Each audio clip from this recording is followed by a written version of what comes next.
హల్లెలూయా, హల్లెలూయా. దేవుడు కార్యం చేయాలంటే ముందు నువ్వు మారాలి.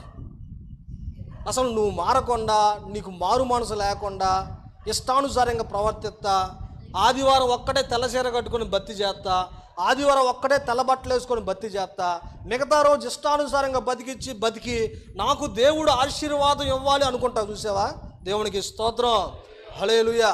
అలాంటి వాడికి ఆశీర్వాదం రాదు. వాడు భూమి అంతా తిరగనే, భూమి మీద ఉన్న చర్చిలన్నీ తిరగనే, భూమి మీద ఉన్న గుళ్ళన్నీ తిరగనే, వాడికి మాత్రం ఆశీర్వాదం రాదు. దేవునికి స్తోత్రం.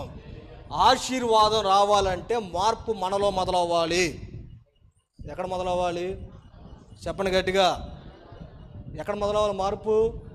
నీలో మొదలైతే, నాలో మొదలైతే మార్పు, దేవుడు ఆశీర్వదించడం మొదలు పెడతాం, దేవుడు పని చేయటం మొదలు పెడతాం, దేవుడు మేలులు ఇవ్వటం మొదలు పెడతాం. అసలు నీకు ముందు మార్చుకోకుండా, ముందు సరి చేసుకోకుండా, ముందు మారు మనసు లేకుండా ఆశీర్వాదాలు కావాలంటే ఎట్ట వస్తాయి? దేవునికి స్తోత్రం, హల్లెలూయా, హల్లెలూయా.